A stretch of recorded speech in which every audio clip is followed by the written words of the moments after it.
అందరూ కన్ను మూసుకున్నట్లయితే ప్రార్థన చేసుకుంటాం. మహాపరిశుద్ధుడు అయిన మా ప్రియ పరలోకపు తండ్రి, దయగలిగిన మా దేవ యెహోవా, మీకు వందనములు, స్తుతులు, స్తోత్రములు చెల్లిస్తున్నాము.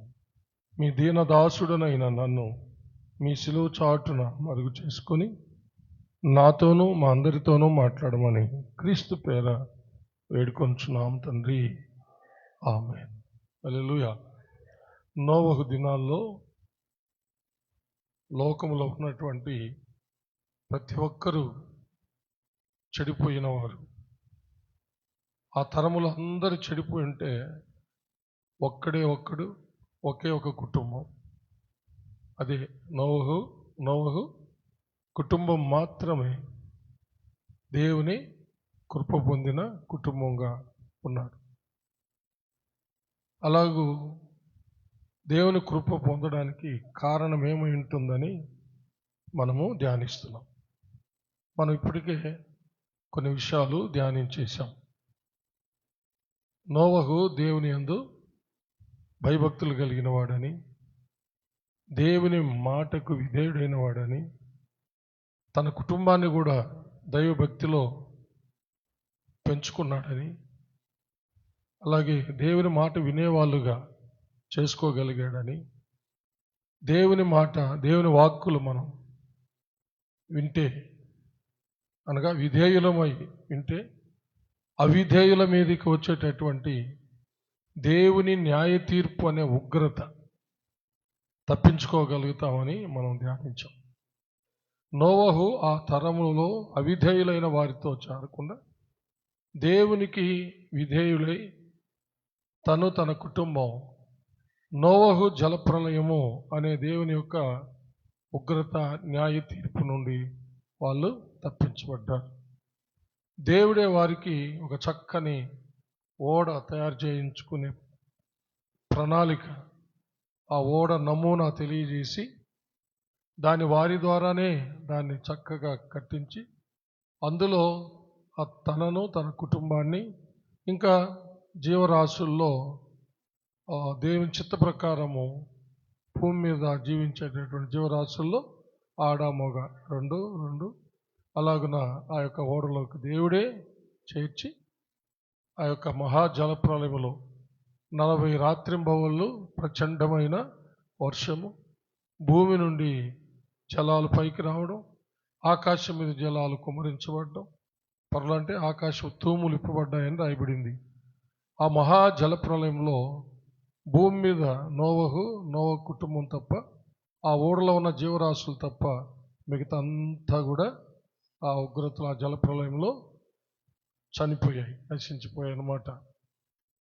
అలాంటిది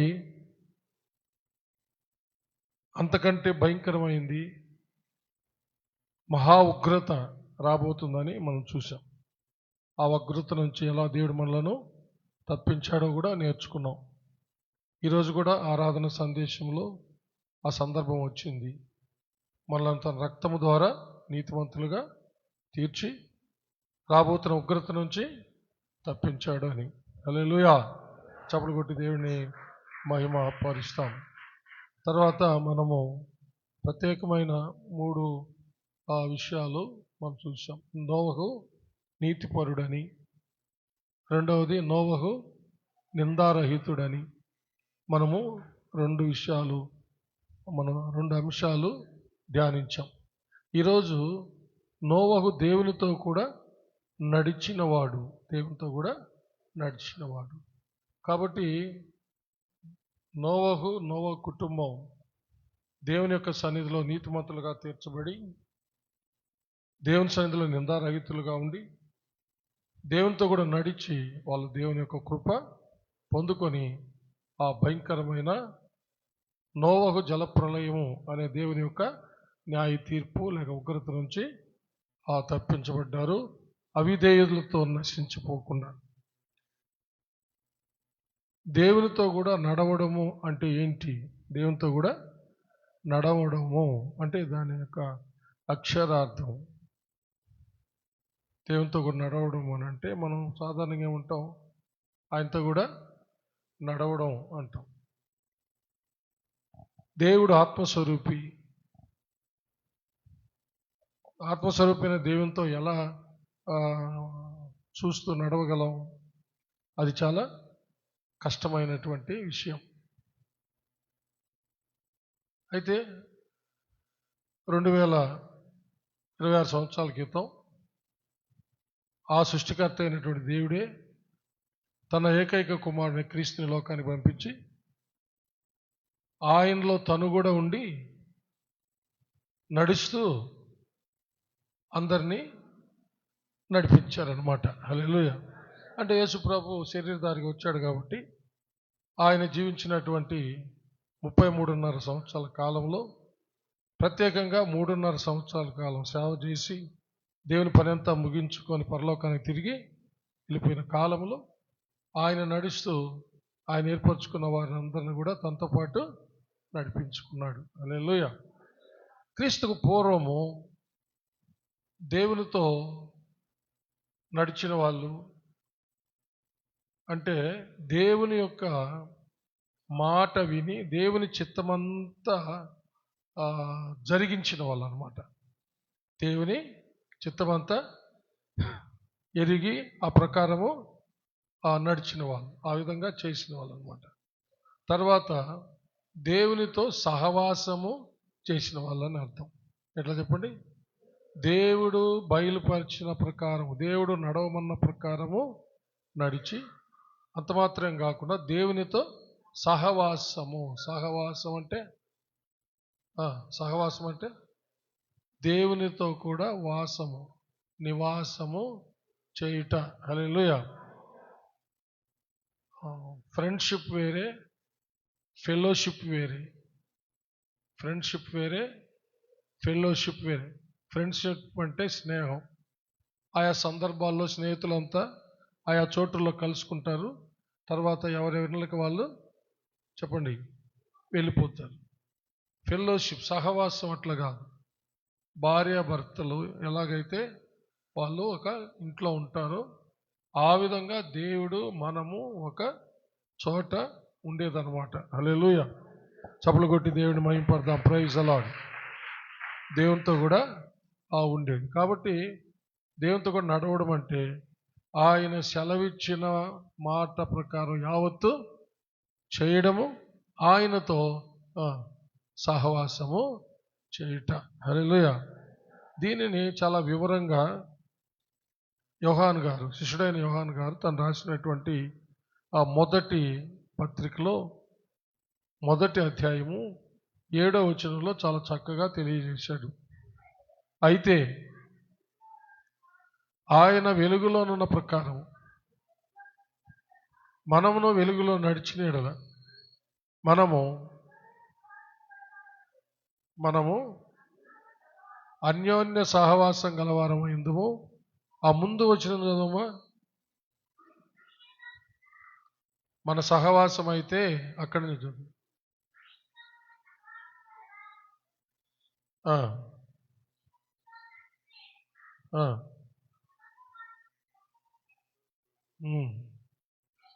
అయితే ఆయన వెలుగులో ఉన్న ప్రకారము మనమును వెలుగులో నడిచిన యెడల మనము అన్యోన్య సహవాసం గలవారమై ఉందుము. అప్పుడు నేను వస్తున్నా, ఒక్క నిమిషం ఆగండి. 3వ వచనం, మాతో కూడా మీకును సహవాసము కలుగునట్లు మేము చూచిన దానిని వినిన దానిని మీకును తెలియజేయుచున్నాము. మన సహవాసం అయితే తండ్రితో కూడాను ఆయన కుమారుడైన యేసుక్రీస్తుతో కూడాను ఉన్నది. హల్లెలూయా. చూసారా? మాతో కూడా మీకును సహవాసము కలుగునట్లు మేము చూచిన దానిని వినిన దానిని మీకును తెలియజేయుచున్నాము. అంటే శిష్యులు యేసయ్యతో కూడా ఉండిపోయారనమాట. హల్లెలూయా. శిష్యులు యేసయ్యతో పాటు వాళ్ళను ఎక్కడి నుంచి పిలిచాడో వాళ్ళు జాలర్లు ఉన్నారు, ఆ ఓడలు పడవలు ఇచ్చిపెట్టారు, ఆ యొక్క వలలు ఇచ్చిపెట్టారు, ఆ యొక్క తండ్రిని ఇచ్చిపెట్టారు, సమస్తాన్ని ఇచ్చిపెట్టి యేసయ్యతో కూడా ఉండిపోయారు. అది అన్నమాట సహవాసం అంటే. హల్లెలూయా. చప్పలు కొట్టి దేవుని మహిమపడతాం. కాబట్టి దేవునితో కూడా నడవడం అంటే ఈ రెండు గుర్తుపెట్టుకోవాలి. మనము ఆయన చిత్తాన్ని పరిపూర్ణంగా నెరవేర్చాలి, ఆయనతోనే ఉండాలి. హల్లెలూయా. ఆయనతో కాకుండా వేరొకరిని మనము అనుసరించకూడదు. అనుసరిస్తే ఏమవుతుందో బైబిల్ అంతా చాలా వివరంగా చెప్పబడింది. ఒక్క మాట జ్ఞాపకం చేస్తాను. 16వ కీర్తన 4వ వచనం.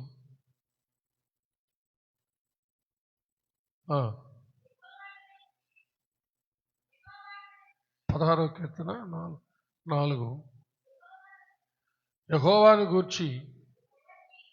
యెహోవాను విడిచి వేరొకను అనుసరించు వారికి శ్రమలు విస్తరించును.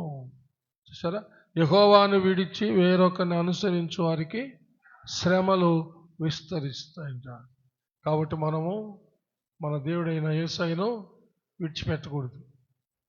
ఆయనను అనుసరించాలి, ఆయన వెంబడి నడవాలి. అంటే ఆయన సెలవిచ్చినదంతా మనము చేయాలి, ఆయనతో ఉండాలి. అయితే దేవుడు ఆయనతో మనతో ఆయన ఉండే ఏర్పాటు చేశాడు. హల్లెలూయా. ఏంది? మనలను దేవుడు విమోచించినప్పుడు తన పరిశుద్ధ రక్తమునందలి విమోచనము ద్వారా, అనగా మొదట పాప క్షమాపణ, రెండవది పాప ప్రక్షాళనం. ఎఫెసీ పత్రిక 1వ అధ్యాయము 7వ వచనం. దేవుని కృపా మహదైశ్వర్యమును బట్టి ఆ ప్రియుని యందు ఆయన రక్తం వలన మనకు విమోచనము, అనగా మన అపరాధములకు క్షమాపణ మనకు కలిగి ఉన్నది. హల్లెలూయా. చూసారా, దేవుడు మనకు విమోచన కలుగజేశాడు. ఆ విమోచనలో మన యొక్క దోషములు, అపరాధములు, పాపాలు క్షమించబడ్డాయి. చప్పలు కొట్టి దేవుని మహిమపడదాం. Praise the Lord. హల్లెలూయా. తరువాత మనం చదివినటువంటి యోహాను రాసిన మొదటి పత్రిక 1వ అధ్యాయం 7వ వచనం చివరి భాగంలో ఇలాగ రాయబడింది. 7వ వచనం చదువమ్మా. అయితే ఆయన వెలుగులోనున్న ప్రకారము మనమును వెలుగులో నడిచిన ఎడల మనము అన్యోన్య సహవాసం కలిగి ఉందము. అప్పుడు ఆయన కుమారుడైన యేసు రక్తము ప్రతి పాపము నుండి మనలను పవిత్రులుగా చేయను. చప్పలు కొట్టి దేవుని మహిమపడదాం. హల్లెలూయా. కాబట్టి యేసు ప్రభుల వారు మనల్ని విమోచించాడు అని అంటే, ఆయన రక్తము ద్వారా విమోచించాడంటే, ఆయన రక్తం మనల్ని ఏం చేసిందంటే మన పాపాలను క్షమించింది. మనం ఆరాధన మెసేజ్లు విన్నట్టుగా మన యొక్క అవినీతిని తీసేసి నీతిమంతులుగా తీర్చింది. ఇప్పుడు మనం చదివిన ప్రకారము మన పాపాలన్నీ కడిగివేసి మనలను పరిశుద్ధులుగా చేసేసాడు. హల్లెలూయా. అంటే మన దేహాన్ని పరిశుద్ధపరిచాడు, ప్రాణాత్మ దేహములను పరిశుద్ధపరిచాడు. మానవుడు మూడింటి సమ్మేళనం కదా, ప్రాణము, ఆత్మ, దేహం. ప్రాణాత్మ దేహములను పరిశుద్ధపరిచే శక్తి ఎవరికి ఉంది, దేనికి ఉందంటే యేసయ్య రక్తానికి మాత్రమే ఉంది. హల్లెలూయా. చప్పలు కొట్టి దేవుని మహిమపడదాం. Praise the Lord. హల్లెలూయా. హెబ్రీ గ్రంథకర్త అంటాడు, యేసయ్య రక్తం మన మనస్సాక్షిని ఎంతో ఎక్కువగా శుద్ధి చేసిందంట. హల్లెలూయా. దేవునికి మహిమ కలుగును గాక. ప్రకటన గ్రంథంలో జరిగిపోయిన ఒక సంఘటన, జరగబోయే సంగతులు చెప్తూ జరిగిపోయిన కొన్ని సంఘటనలు కూడా శిష్యుడైన యోహాను గారు రాశారు. వాటిల్లో మనకు విమోచన, మన పాపాలు ఎలా కడగబడ్డాయో రాశారు ఆయన. 1వ అధ్యాయము 6వ వచనం. మనలను ప్రేమించుచు తన రక్తం వలన మన పాపముల నుండి మనలను విడిపించిన వానికి మహిమయో ప్రభావమును యుగ యుగములు కలుగునుగాక. ఆమేన్. ఆయన మనలను తన తండ్రి యొక్క దేవునికి ఒక రాజ్యముగాను యాజకులుగాను చేసెను. చప్పలు కొట్టాలి. హల్లెలూయా. మన పాపాల నుంచి మనల్ని విడిపించి మనల్ని ఆయన పరిశుద్ధ యాజకులుగా చేశాడంట. ఒక్కసారి కొంచెం కూడా చలనం లేదే. యాజకులుగా చేశాడంటే సంతోషించి చప్పట్లు కొట్టకపోతే ఎందుకో? దేనికి పనికిరానటువంటి మనలను ఆయన అమూల్యమైన రక్తముతో విమోచించాడు అంటే ఆయన మనలను క్షమించాడు, నీతిమంతులుగా తీర్చాడు, పరిశుద్ధపరిచి పరిశుద్ధులైన యాజకులుగా చేశాడంటే ఇది సంతోషించి గంతులు వేయాల్సిన విషయం కాదా? పేతురు గారు కూడా రాశారు కదా, తను రాసిన మొదటి పత్రికలో 2వ అధ్యాయము చదువు 8వ వచనం 9వ వచనం. అయితే మీరు చీకట్లో నుండి ఆశ్చర్యకరమైన తన వెలుగులోనికి మిమ్మును పిలిచిన వాని గుణాతిశయములను ప్రచురము చేయ నిమిత్తం ఏర్పరచబడిన వంశమును, రాజులైన యాజక సమూహమును, పరిశుద్ధ జనమును, దేవుని సొత్తైన ప్రజలు. హల్లెలూయా. కదా ఎన్ని పేర్లండి మనకు. హల్లెలూయా. దేవునికి మహిమ కలుగును గాక. చప్పలు కూడా దేవుని మహిమ పడతాం. ప్రైజ్. ఎంత మనం ఏదన్నా రివార్డ్స్ అవార్డ్స్ వస్తే ఎంతో గొప్పగా పొంగిపోతాం. మనం జాబ్ చేసిన ఆ పనుల్లో ఉన్న మనలను ఏం చేశాడంటే రాజులైన యాజక సమూహంగా చేశాడు ఈ నీతి కలిగిన రాజు. హల్లెలూయా. దేనికి పనికిరాని నిన్ను నన్ను దరిద్రతలో నుండి లేవనెత్తి ప్రజల ప్రధానులతో కూర్చోబెట్టి రాజులతో సమానంగా కూర్చోబెట్టాడండి. హల్లెలూయా. మన రాజులం. హల్లెలూయా. యాజకులం. హల్లెలూయా. యాజకులు మాత్రమే దేవుని యొక్క సన్నిధికి వెళ్ళేవారు ఆ రోజుల్లో. హల్లెలూయా. ఈరోజు యేసు ప్రభువుల వారు శిలువలో మరణించిన తక్షణమే అతి పరిశుద్ధ స్థలానికి మధ్య ఉన్న అడ్డు తెర పై నుండి కిందికి 2గా చినిగిపోయింది. హల్లెలూయా. ఎంత గొప్ప భాగ్యం, ధన్యత. యాజకుల వలె మనమందరం యేసుక్రీస్తు ద్వారా, యేసుక్రీస్తు అనే తెర చినగడం ద్వారా, ఆయన ద్వారా మనము పరలోక దేవుని సింహాసనం దగ్గరికి వెళ్ళగలిగే ఏర్పాటు చేశాడు. చప్పలు కొట్టి దేవుణ్ణి మహిమపరుస్తాం. గట్టిగా చప్పలు కొట్టాలండి. ఎంత గొప్ప దాన్ని. ఇప్పుడు మనం పరలోకానికి, ఆ మహాపరిశుద్ధ పట్టణానికి, దేవుడుండే స్థలానికి వెళ్ళగలుగుతున్నామంటే తెర చినిగింది. ఏ తెర అంటే యేసుక్రీస్తు అనే తెర చినిగిపోయింది. హల్లెలూయా. చప్పలు కొట్టి దేవుని మహిమపడదాం. ఇదంతా మీరు హెబ్రీ పత్రిక బాగా చదివితే మీకు అర్థమవుతుంది. యేసుక్రీస్తు అనే తెర గుండా, హల్లెలూయా, యేసుక్రీస్తు అనే తెర చినిగింది. ఆయన ద్వారా మనము ప్రధాన యాజకులమై హల్లెలూయా, రాజులైన యాజక సమూహమై, పరిశుద్ధ జనాంగమై, దేవుని సొత్తైన ప్రజలమై ఆ మహాదేవుని వద్దకు వెళ్ళగలుగుతున్నాం. చప్పలు కొట్టి దేవుని మహిమపడతాం. రేపు వెళ్తాం మనమంతా. హలో, రేపు వెళ్తామండి మనమంతా. ఎంతమంది వెళ్తామని ఒక నిశ్చయిత ఉంది, ఒక గ్యారంటీ ఉంది. హల్లెలూయా. నేను వెళుతా నా దేవుని దగ్గరికి, యేసుక్రీస్తునే తెర గుండా వెళ్తా. హల్లెలూయా. ఈ నిశ్చయిత లేకపోతే మన క్రైస్తవ జీవితం వ్యర్థం. ఈ ధన్యత దేవుడు మనకు కలుగ చేశాడు. ఆ విధంగా ప్రకటన గ్రంథంలో 6వ వచనంలో మనం చదివాం. అక్కడ ఒక మాట ఉంది, విడిపించిన వానికి అంటే కింద ఫుట్ నోట్లో కడిగిన వానికి అని రాయబడింది చూడండి. అక్కడ 4 అని అంకె వేసి కడిగిన వానికి ఏం కడిగిన వానికి? మన పాపములను కడిగిన వానికి. హల్లెలూయా. అంటే యేసుక్రీస్తు రక్తము ద్వారా మన పాపాలని కడిగివేసి మనలను పరిశుద్ధపరిచి, ప్రాణాత్మ దేహములను పరిశుద్ధపరిచి మన దేహాన్ని దేవుని పరిశుద్ధాత్మకు ఆలయంగా చేసి మనలోనే దేవుడు ఉండే ఏర్పాటు చేశాడు. హల్లెలూయా. చప్పలు కొట్టి దేవుడిని మహిమపడదాం. Praise God.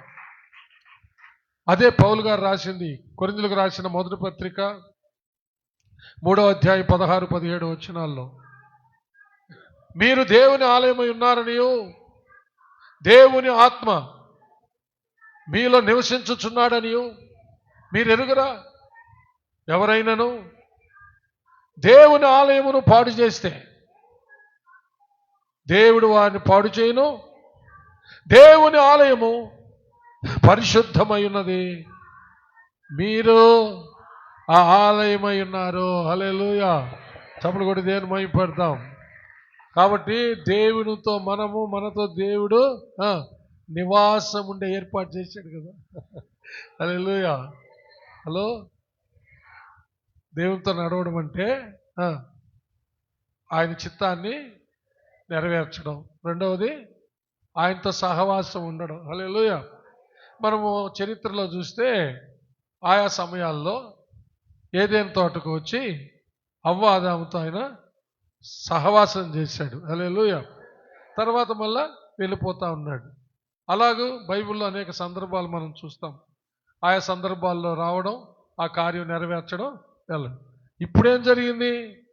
మన దేహాన్ని పరిశుద్ధ ఆలయంగా చేసి మనలోనే దేవుడు ఉండే ఏర్పాటు జరిగింది. తండ్రి అయిన దేవుడు ఉన్నాడన్నా, కుమారుడైన దేవుడు ఉన్నాడన్నా, పరిశుద్ధాత్మ దేవుడు ఉన్నాడన్నా ఒకటే, దేవుడు ఉన్నట్టే. హల్లెలూయా. చప్పలు కొట్టి దేవుని మహిమపడదాం. Praise lord.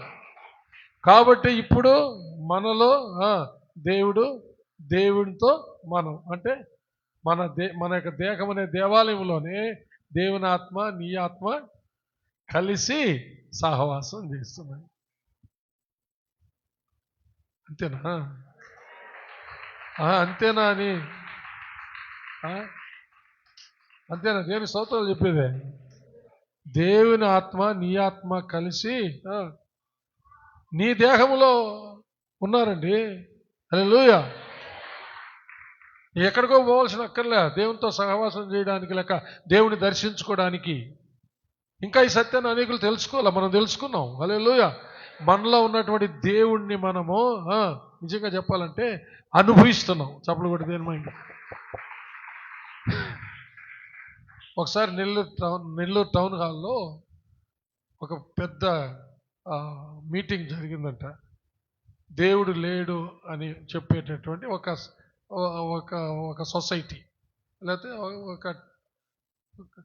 ఒక సొసైటీ అనుకోండి, ఆ పేరుతో ఆ సొసైటీ వాళ్ళు అందరూ వాళ్ళ హెడ్స్ అందరిని పిలిచి వాళ్ళు దేవుడు లేడు అని చెప్తారంట. దేవుడు ఉంటే ఎవరన్నా చూపించండి అని చెప్పి అడిగారంట. ఒక క్రిస్టియన్ లేచిపోయి హల్లెలూయా ఒక యాపిల్ తీసుకొని పోయి నెల్లూరు టౌన్ హాల్లో స్టేజ్ మీదకి వెళ్ళి యాపిల్ తిని ఇది ఎలా ఉందో చెప్పండి అన్నాడంట అందరినీ. ఇప్పుడు నేను తిన్న యాపిల్ ఎలా ఉంది? తీగుందా, పుల్లగుందా, చప్పగుందా చెప్పండి అన్నంట.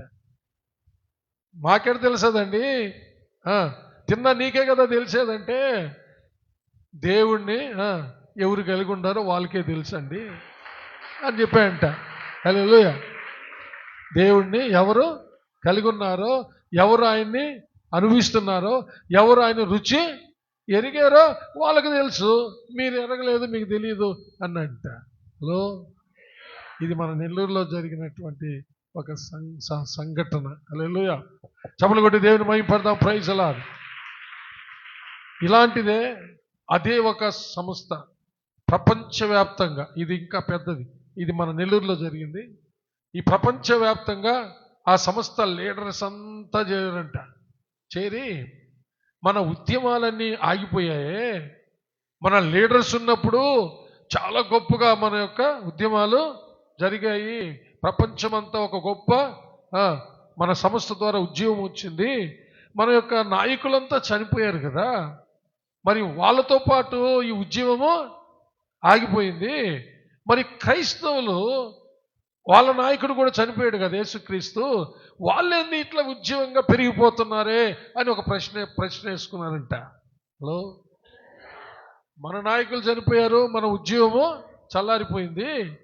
యేసుక్రీస్తు కూడా క్రైస్తవుల నాయకుడు చనిపోయాడు, కానీ వాళ్ళు మాత్రము ఉద్యమంగా ఉన్నారేంటి, వాళ్ళు అంతకంతకు పెరిగిపోతున్నారేమిటి ప్రపంచం అంతా అంటే, ఆ యొక్క లీడర్స్లోనే ఒక లీడరు, క్రిస్టియన్ లీడర్ కదా అతను. ఇందాక పండు తిన్నది క్రిస్టియన్ చూపించింది. ఇతను ఆ సంస్థలోనే ఒక లీడర్ అనమాట.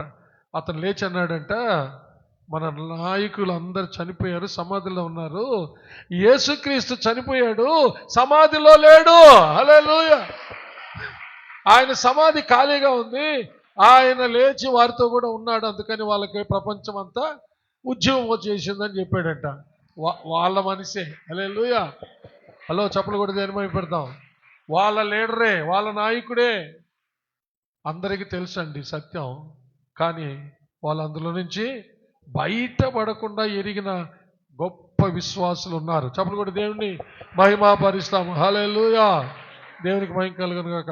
సరే, దేవుడు మనలోనే ఉన్నట్టే నీ ఆత్మ దేవుని ఆత్మ నీలో ఉన్నది, నా ఆత్మ దేవుని ఆత్మ నాలో ఉన్నారు.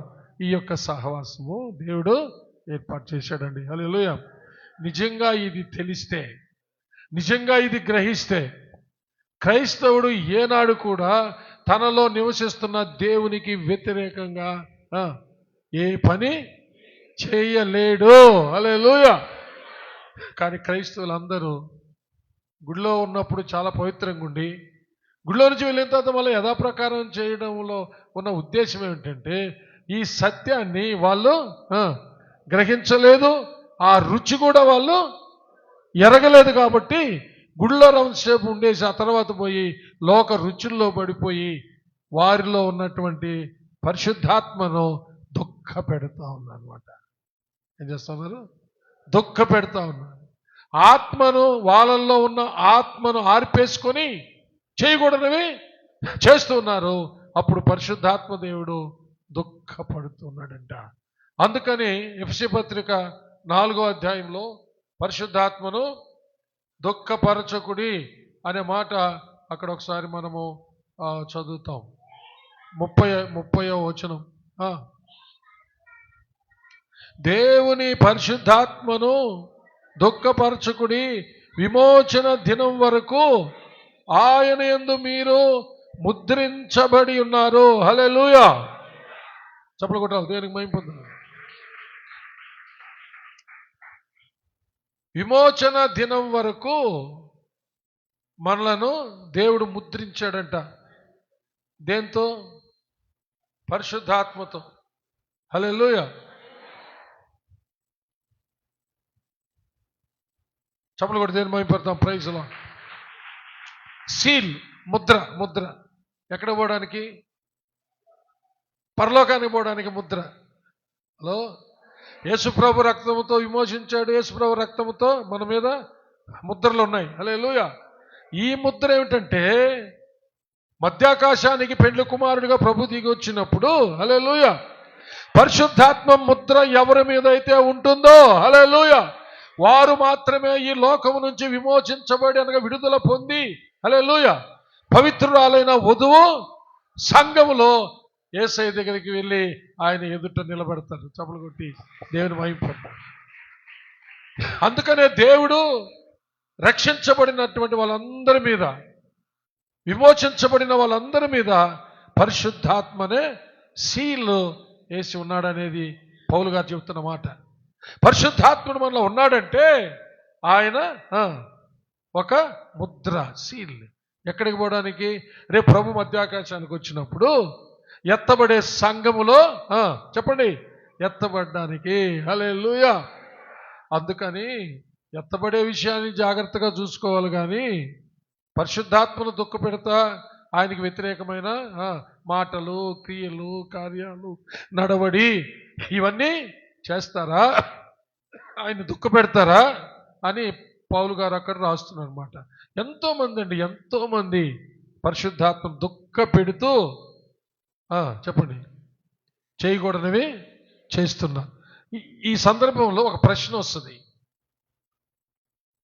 దేవునికి వ్యతిరేకంగా పాపం చేస్తూ ఉంటే పరిశుద్ధాత్మ దేవుడు ఉంటాడా అని ఒక ప్రశ్న వస్తుంది అనమాట. హలో, ఉంటాడు అనే దానికే ఈ విషయం రాయబడింది. ఏం చెప్పండి? దేవునికి వ్యతిరేకమైన పనులు చేస్తున్నా కూడా వారిని విడిచిపెట్టకుండా, హలో, వారిని విడిచిపెట్టకుండా వారిలో ఉండి దుఃఖపడుతూ ఉన్నాడంట. హలో, వాళ్ళ ఉండి దావీదు రాజు దేవుని సన్నిధిని కలిగిన వాడు, దేవుని ఆత్మ ఆయనకు తోడుగా ఉంది. హల్లెలూయా. పాపం చేశాడు, నాతాను ప్రవక్త ద్వారా గద్దించబడ్డాడు, పశ్చాత్తాపడ్డాడు. హలో, దేవుడు క్షమించాడు. అయినా క్షమించాడులే అని చెప్పి భుజాలు ఎగరేసుకొని పోలా 51వ కీర్తన రాశాడు. చెప్పలు కూడా దేని మహిమపడతాం. Praise lord. ఏం రాశాడు? ఎలా రాశాడు అనుకుంటున్నారు? దీనికి కొంచెం వెనక్కి పెట్టు, కొంచెం వెనక్కి పెట్టే ఒక్కరు ప్లీజ్. చెప్పలు కొట్టండి. రైట్. ఎలా రాశాడు తెలుసా? రాత్రి బొమ్మలు కన్నీటిని అన్నపానాలుగా చేసుకొని ఏడుస్తూ, దేవా నీ ఆత్మను నా యొద్ద నుండి తీసివేయబాక, నీ సన్నిధి నుండి నన్ను తోసివేయబాక. చెప్పలు కూడా దేని ప్రవేశిక. సౌలును తోసేశాడు కదా, సౌలును తోసేసినట్టు తోసేస్తాడేమోని భయపడిపోయాడు. కానీ దేవుడు దావీదును తోసేయలేదు. ఎందుకంటే దావీదు నిత్యమైన పశ్చాత్తాపం పొందాడు. చెప్పలు కూడా నేను మహిమపడతాం. హల్లెలూయా. దేవుని ఎదుట ఒప్పుకున్నాడు. ఈ కీర్తన రాస్తూ ఇంకా చాలా విషయాలు స్పష్టంగా ఒప్పుకున్నాడు అన్నమాట. హల్లెలూయా. విరిగి నలిగిన హృదయంతో, బద్దలైన గుండెతో ఏడుస్తూ, హల్లెలూయా, దేవా నీ సన్నిధి నుండి నన్ను తోసేయబాక, నీ ఆత్మను నా యొద్ద నుంచి తీసివేయబాక. తెలుసు దావీదు రాజుకి దేవుని ఆత్మను తీసేస్తే ఏమవుతుందని. సౌలు రాజుకు దేవుని ఆత్మను తీసేస్తే దురాత్మ వచ్చి పట్టింది. దానివల్ల ఆఖరికి ఆత్మహత్య చేసుకొని చనిపోవాల్సి వచ్చింది. దురాత్మలు ఆత్మహత్యలకు కారణం. సౌలు రాజు ఆత్మహత్య చేసుకొని చావడానికి అతనిలో నుంచి దేవుని ఆత్మను దేవుడు తీసేసిన తర్వాత అతనిని విరిపించుచు ఉన్నటువంటి దురాత్మ. అదే సౌలు రాజు ఆత్మహత్య చేసుకోవడానికి కారణం. ఈ రోజుల్లో అనేక మంది ఆత్మహత్యలు చేసుకొని చావడానికి కారణం ఈ దురాత్మలే. వాటి నుంచి విడుదల యేసు నామములో మాత్రమే. చపలు కూడా దేని మహిమపడతాం. నీ ఆత్మను తీసేయబాక, నీ సన్నిధి నుంచి తోసేయబాక. శుద్ధ హృదయమును నూతన మనస్సును స్థిరముగా నాలో పుట్టించు దేవా. హల్లెలూయా. పరిశుద్ధ హృదయము కావాలి నాకు ఇప్పుడు. నన్ను శుద్ధీకరించు, నన్ను పరిశుద్ధపరచు. నూతన మనసు. ఆ పాత మనసు ఇంక నాకొద్దు, అపవిత్రత నాకొద్దు. తెలుసుకున్నాడు అపవిత్రత ఎంత ప్రమాదమో, పాత మనసు ఎంత ప్రమాదమో తెలుసుకొని ఏడవడం మొదలుపెట్టాడు. హల్లెలూయా.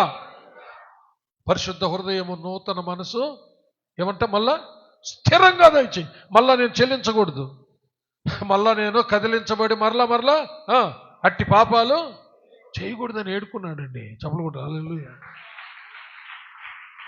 శుద్ధ హృదయము నూతన మనసు నాకు స్థిరంగా దయచేయమని దేవుడు ఇచ్చాడండి. చెప్పలు కూడా దేని మహిమ. దావీదు ప్రార్థన ఆలకించి దేవుడు ఇచ్చాడండి. అందుకనే ఆ తరువాత బత్షెబాతో విచారం చేసిన తరువాత, ఊరియాని చంపించిన తరువాత ఇంకా ఎన్నడూ కూడా అతడు ఆ వాసన కూడా లేకుండా జీవించాడంట. చెప్పలు కూడా దేని మహిమ. అందుకనే అతడు సాక్ష్యం పొందాడు దేవుని ద్వారా. ఆయన మనసానుసారుడు అంట. హల్లెలూయా. ఆయన చిత్తానుసారముగా నడిచినవాడంట. హల్లెలూయా. ఒకసారి చూడండి అపోస్తలుల కార్యాల గ్రంథంలో ఆయన 13వ అధ్యాయము 22వ వచనం చూస్తే అక్కడ ఆ మాట రాయబడింది. పరిశుద్ధుడైన లోక రాస్తున్నాడు ఆ మాట. ఎస్. తరువాత అతన్ని తొలగించి దావీదును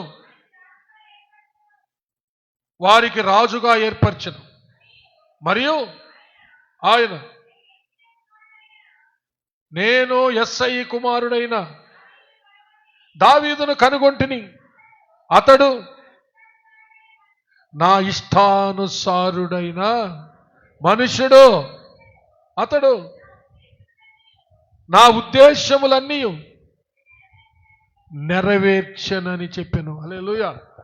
ఇది దేవునితో కూడా నడవడం, దేవునితో కూడా ఉండడం అంటే. హల్లెలూయా. దావీదు రాజు అలాగా ఉండిపోయాడు. ఇంకా బైబిల్ అనేక మంది జీవితాలు ఉన్నాయి. దేవుని చిత్తమైతే వచ్చే వారం ఆ మిగతా వాళ్ళ జీవితాలు మీతో పంచుకుంటాను. హల్లెలూయా. దావీదుని గురించి దేవుని సాక్ష్యం చెప్పాడు. నా హృదయానుసారుడు, నా మనసానుసారుడు, నా చిత్తమంతా నెరవేర్చినవాడు. హల్లెలూయా. అంత మాత్రం కాదు, దేవునితో నడుస్తూ దేవునితోనే ఉండిపోవాలని కోరిక కూడా కలిగి దేవుణ్ణి వేడుకొని దేవుని ద్వారా ఆ కోరికను కూడా తీర్చుకున్నవాడు. హల్లెలూయా. హల్లెలూయా. 63వ కీర్తన 8వ వచనం.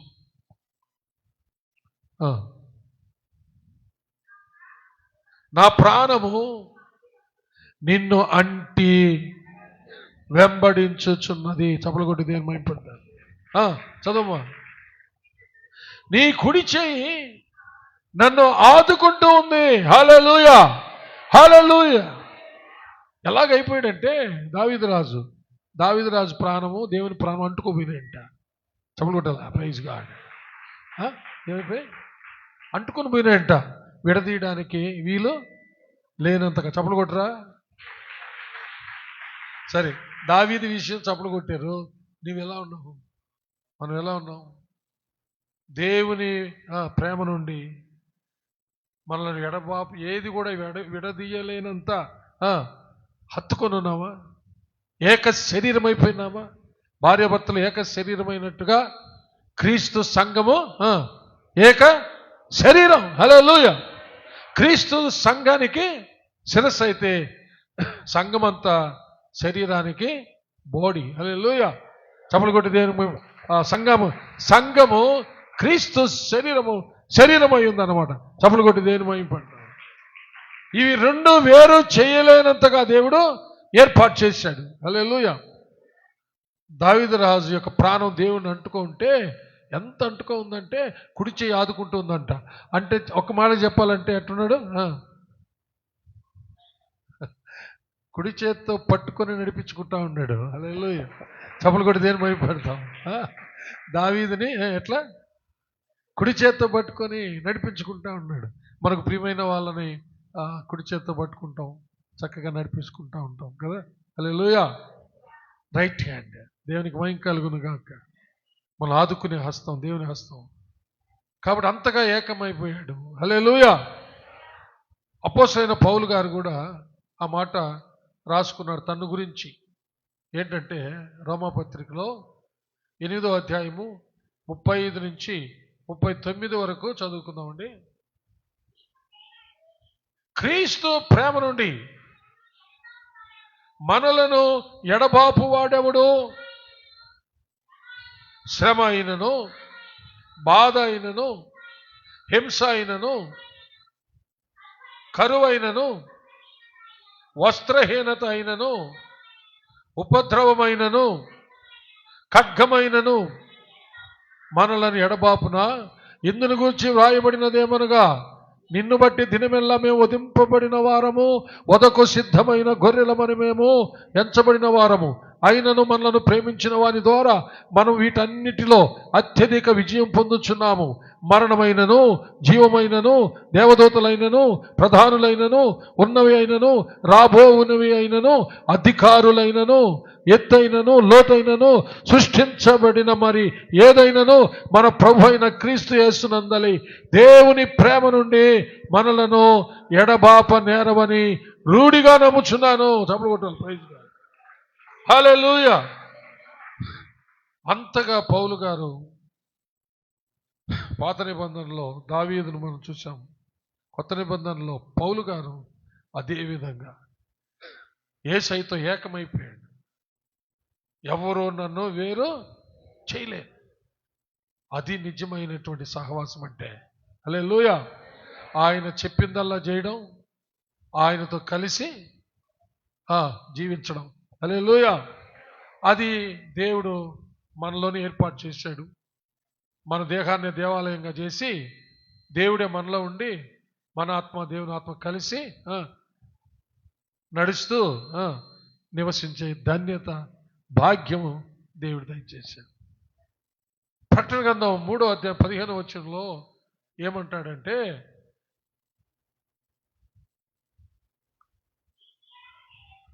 ఒక్క నిమిషం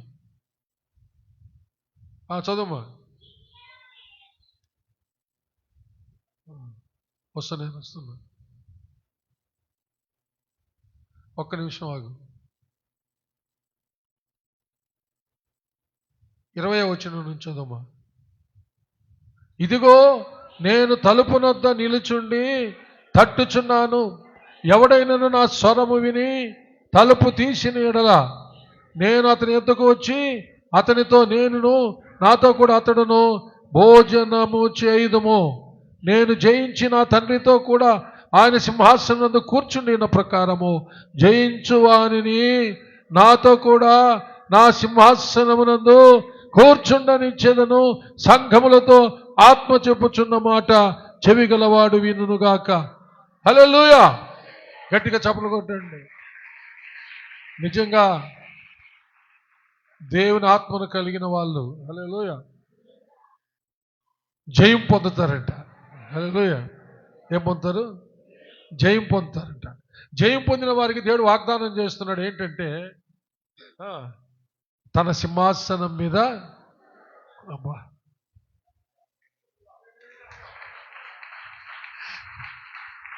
హలో మీకు అర్థమవుతుందా? దేవుని సింహాసనం మీద, మన ప్రభు అయిన క్రీస్తు సింహాసనం మీద కూర్చుండబోతున్నాం. హల్లెలూయా. ఎప్పుడంటే దేవుని ఆత్మను మనం కలిగి దేవుని ఆత్మానుసారంగా నడుస్తూ దేవుని ఆత్మ సహాయంతో మనము ఈ లోకాన్ని జయించినప్పుడు మనము క్రీస్తుతో కూడా ఆయన సింహాసనం మీద ఉండబోతున్నాం. హల్లెలూయా. ఎంత గొప్ప ధన్యత. ఈ సందర్భాన్ని ఒక భక్తుడు ఒక పాట రాశాడు ఆంధ్ర క్రైస్తవ కీర్తనలో. హృదయమనిడు తలుపు నొద్ద యేసునాథుడు. చప్పుడు కొట్టండి. యేసునాథుడు నిలచి సదయుడగుచు తట్టుచుండు సకల విధములను. నిలచి సదయుడగుచు తట్టుచుండు సకల విధములను. ఎంతసేపు నిలువబెట్టి ఏడ్పిల్తురతని. ఎంతసేపు నిలువబెట్టి ఏడ్పిల్తురతని. అతడు పరుడు కాడు రక్షకుడు ప్రాణ స్నేహితుడు. అతడు పరుడు కాడు రక్షకుడు ప్రాణ స్నేహితుడు. అనేక మంది అంట ప్రభు హృదయం అనే తలుపు తడతా ఉన్నా కూడా తలుపు తీయడం లేదంట. ఏడుస్తూ ఉన్నాడు ప్రభు. ఏంటి ఏడుస్తున్నాడు? హృదయం అనే వాకిటి దగ్గర నిలబడి యెరూషలేమును చూచి ఆనాడు శరీరధారి అయి యెరూషలేము దగ్గరకు వచ్చి ఏడ్చిన ప్రభు, యెరూషలేము యొక్క ఆ దినమందైన ప్రభువుని చూడలేనటువంటి అంధత్వంతో, ప్రభువుని స్వీకరించలేనటువంటి స్థితిలో ఉన్నటువంటి తన సొంత ప్రజలను చూసి ఎంతగానో ఏడ్చాడు. ఆ యొక్క దేవుని సొంత కుమారుడు మన ప్రభుని యేసు ఇప్పుడు ఆత్మస్వరూపిగా నీ హృదయం దగ్గర నిలుచొని తడుతూ ఉన్నాడు. విడిచిపెట్టడం వల్ల నిన్ను విడిచిపెట్టేస్తే అగ్ని ఆరని, పురుగు చావని, ఎల్లప్పుడూ ఏడ్పు పండ్లు కొరుకుంటా, నిత్య నరకం. ఈరోజు నువ్వు నీ హృదయం అనే వాకిట్టే ఎదుట నీ ప్రభు ఏడుస్తుంటే నీవు చులకనగా తీసేసుకొని నీ ఇష్ట ప్రకారము చేస్తున్నావు కదా, తలుపు తీయకుండా ఒక రోజున అంతం వస్తుంది. హృదయము తెరవని వాళ్ళందరూ విడిచిపెట్టబడతారు. మహాశ్రమలు, మహా ఉగ్రత, నరకానికి గురవుతారు. అందుకనే మన హృదయం తెరిచి యేసుక్రీస్తుని మన హృదయంలోకి చేర్చుకోవాలి. హల్లెలూయా. ఆయన నడిపించిన ప్రకారము మనము నడవాలి. హల్లెలూయా. ఆయన ఆత్మ మన ఆత్మ కలిసి ఈ దేహం అనేటటువంటి దేవాలయంలో నివాసము చేయాల. దేవుడటి కృప మనకందరికీ తన ఆత్మ ద్వారా దయచేయునుగాక. ఆమేన్. హల్లెలూయా. Praise the Lord, praise the Lord, praise the Lord, praise the Lord. ఒకసారి అందరు నిలబడతారా? మనల్ని మనం ప్రభువుకి అప్పగించుకుందాం ప్రియులరా. హల్లెలూయా. రబాబా శకబర ఔరి రబాబా శందరి నరంకర ఊరి బాబా. అందరు కళ్ళు మూసుకొని విన్న వాక్యాన్ని బట్టి మన జీవితాలను పరిశీలన చేసుకుందాము. నోవహు దేవునితో కూడా నడిచాడు. అనగా దేవుడు సెలవిచ్చిన ప్రకారం యావత్తు చేశాడు. దేవునితో తనతో దేవుడు నివసించే ఏర్పాటు చేసుకోగలిగాడు. తన కుటుంబాన్ని కూడా చేసుకోగలిగాడు. అలాగే దావీదు చేసుకోగలిగాడు, పౌలు గారు చేసుకోగలిగారు. ఇంకా బైబిల్లో మన పితరులు చాలామంది ఉన్నారు. నీ పరిస్థితి ఏమిటి? నీ పరిస్థితి ఏమిటి? ఊరికి వినేసిపోవడమేనా? ఈ శ్రేష్టమైన ధన్యత, ఈ భాగ్యానికి నోచుకున్నావా? క్రీస్తు నీలో ఉన్నాడా?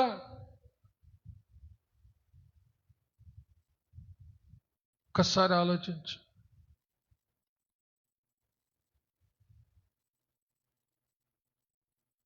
నీ దేహము దేవుని ఆత్మకు ఆలయంగా ఉందా? నీ దేహాన్ని నువ్వు పాడు చేసుకుంటున్నావా? నానావిధ పాపముల చేత, దురలవాట్ల చేత, నీ ఇష్టానుసారమైన త్రోవల్లో నువ్వు పోతూ నీ దేహాన్ని పాడు చేసుకుంటున్నావా? ఒకరోజు నీ కోసం ఇప్పుడు నీ హృదయం అనే తలుపు దగ్గర కన్నీళ్లు కారుస్తూ తట్టుతున్న దేవుడు ఒక రోజున నిన్ను తీర్పు తీర్చి అగ్ని గంధకాలతో మండే నరక గుండములో త్రొయ్యబోతున్నాడు. ఆ రోజు అగ్ని ఆరదు, పురుగు చావదు, ఏడ్పు, పిల్లల పండ్లు కొనుక్కుంటా. మహాయాతనకరమైన స్థలం అది. అనేకులు దానిని చాలా తమాషాగా తీసుకుంటున్నారు. కాదు పిల్లలారా, కాదు కాదు. ఇది సత్యం, ఇది సత్యం. నీ దేహము దేవుని ఆత్మక ఆలయం. నీవే దేవుని ఆలయం. క్రీస్తు తన కృపచేత రక్షించి తన అమూల్యమైన రక్తము ద్వారా పవిత్రపరిచి పవిత్రమైన దేవుని ఆలయంగా చేశాడు. నిన్ను నన్ను అపవిత్రమైన మన దేహాన్ని ప్రేమించి తన అమూల్యమైన రక్తం ద్వారా పరిశుద్ధపరిచాడు. పరిశుద్ధాత్మను మనలో ఉంచాడు, మనలను నడిపించటానికి. దేవుని చిత్త ప్రకారము నడవడానికి, దేవునితో వాసము చేయడానికి మనలో పరిశుద్ధాత్మను ఉంచాడు ప్రియులారా. ఈ భాగ్యానికి, ధన్యతకు ఏమిచ్చి రుణాన్ని తీరుస్తావు? ఆ రుణము తీరకట్లుండవలసిందే. ఇప్పుడైనా సరే నీ హృదయం తెరిచి యేసయ్య నీ హృదయంలోనికి చేర్చుకో. ఆయన నీలోకి వస్తాడు. ఆయన లోకాన్ని జయించినలాగున నీకు కూడా ఆ ఘనమైన విజయాన్ని ప్రసాదిస్తాడు. అంత మాత్రం కాకుండా జయించిన వానిని తన సింహాసనం మీద కూర్చుండబెట్టుకుంటాను అని వాగ్దానం చేసిన ప్రభు నమ్మదగిన ప్రభు. అత్యున్నతమైన క్రీస్తు సింహాసనం మీద కూర్చోబోతున్నాం. హల్లెలూయా.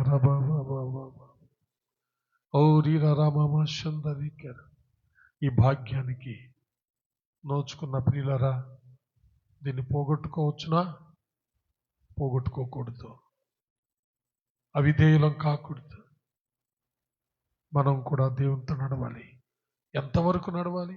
అంతం వరకు నడవాలి. హల్లెలూయా lord Jesus. ప్రార్థించుకుందాము.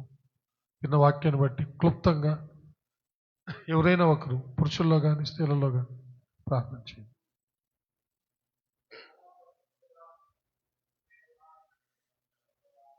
Thank you Jesus. దాసును నా తండ్రి నాయన, ఆత్మపూర్ణులుగా చేసిన నా తండ్రి నాయన, ఈ లోకములో జీవిస్తున్నటువంటి దినాల్లో నా తండ్రి నాయన, నోహతో నా తండ్రి నిందారహితుడుగా ఉన్నాడు నా తండ్రి నాయన. ప్రభు, ఆ నోహ నా తండ్రి ఆ దినాల్లో నాయన దేవుని మాట చొప్పున నడిచిన వారుగా ఉన్నాడు. నోహ నా తండ్రి, తన కుటుంబం నా తండ్రి దేవుని విశ్వాసం కలిగిన వారుగా ఉన్నారు నా తండ్రి నాయన. అనేక మంది నా తండ్రి నాయన నీ యందు విశ్వాసం లేక నా తండ్రి జీవిస్తున్నారు నా తండ్రి నాయన. విగ్రహారాధకులు అయిపోతున్నారు నా తండ్రి నాయన. నోహ అనేక పర్యాయములు హెచ్చరికలు చేసినా సరే నా తండ్రి అతని మాట విననొలని గారుగా ఉన్నారు నా తండ్రి దేవా.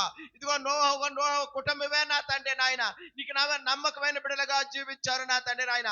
ఆ దేవుని మహా ఉగ్రతతో నా తండ్రి నాయన ఇదిగో 40 దినములు 40 రాత్రులు నా తండ్రి నాయన ప్రచండమైన నా తండ్రి వర్షముతో నా తండ్రి నాయన ఆకాశ తూములు ఇప్పబడి నా తండ్రి నాయన భూమంతటి నాయన జలమయమైపోయింది నా తండ్రి దేవా. నీ యందు శ్వాసం ఉంచినటువంటి ఆ నోహ అయితేనేమి తన కుటుంబం అయితేనేమి తప్ప మరి ఎవరు నా తండ్రి నాయన ఈ లోకంలో జీవించలేకపోయారు నా తండ్రి నాయన. అలాంటి నిందారహితుడైనటువంటి ఆ నోహ నా తండ్రి నాయన నీ మాట చొప్పున నడిచాడు నా తండ్రి నాయన. నీతో సహవాసం చేశాడు నాయన. యెహోవా దేవుడు తప్పక నాయన మరి ఎవరిని నాయన సేవించలేదు, ఆరాధించలేదు, మహింపరచలేదు, ఘనపరచలేదు నా తండ్రి దేవా. అప్రకారంగా నాయన దావీదు కూడా నా తండ్రి నాయన అతను ఎన్నో పాపములు చేశాడు నా తండ్రి నాయన. నాతో ప్రవక్త ద్వారా హెచ్చరికలు చేయబడ్డాడు నాయన. తన పాపములు తెలుసుకున్నాడు నా తండ్రి నాయన. ఎంతో పశ్చాత్తాపడ్డాడు, పాప క్షమాపణ పడ్డాడు నా తండ్రి నాయన. ప్రభు సన్నిధానము చేరి నాయన మొరపెట్టుకున్నాడు నాయన. అంగలార్పులార్చాడు నాయన. తన కన్నీటినైనా పానముగా చేసుకున్న తండ్రి నాయన నిన్ను సేవించినట్లుగా, నిన్ను ఆరాధించినట్లుగా, నిన్ను మహింపరిచినట్లుగా నాయన అయ్యా ఈ ఉదయ కాలంలో నా తండ్రి నాయన నీ దైదాసుల ద్వారా నాయన బయలుపరిచావు నా తండ్రి నాయన. ఆ దావీదు నాయన నిన్ను అంట కట్టుకొని నాయన జీవించాడు నా తండ్రి నాయన. ఎంత భాగ్యము నాయన, ఎంత భాగ్యము నా తండ్రి.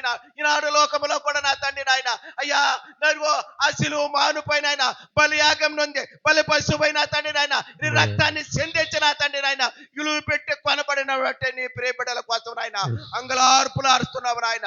అడ్డుగా ఉన్నటువంటి అయ్యో నా తండ్రి ఆ తెరను చెన్నికి పగలగొట్టి నా తండ్రి నాయన యాజకులే ప్రవేశించున్నారు నాయన. సమస్త మానవాళి కొరకు నాయన, నిన్ను ఎరిగిన వారి కొరకు, నిన్ను సేవించే వారి కొరకు, నిన్ను ఆదరించే వారి కొరకు, నిన్ను బలపరిచే వారి కొరకు నా తండ్రి తండ్రి సింహాసనమున కూర్చొని పెట్టుడుకు నా తండ్రి నాయన మార్గం సరళము చేసిన దేవుడు నాయన. అయ్యా నీవు నా తండ్రి నాయన మా మధ్య ఉండావు నా తండ్రి నాయన. నీ ప్రియబిడ్డల ఆత్మలో నువ్వు ఉండావు నా తండ్రి నాయన. నీ ఆత్మ దుఃఖపరిచేవారు కాకుండా నిరంతరము నాయన వెలిగిస్తూ నిత్య రాజ్యములోనికి నాయన వారసులవుటకు నీ ప్రియబిడ్డలందరికీ సహాయం దయచేయమని నీ దయగల హస్తముల ద్వారా ముట్టి ఆదరించి బలపరచమని ఈ వాక్యాన్ని నాయన నిత్యము నా తండ్రి నాయన మా హృదయంలో తలపోసుకుంటూ ఈ లోక యాత్ర ముగించుటకు ప్రతి ఒక్కరికి సహాయం దయచేయమని యేసయ్య నామమున వినయతో అడిగి వేడుకొని ప్రార్థన చేస్తున్నావు నా పరమ తండ్రి. ఆమేన్.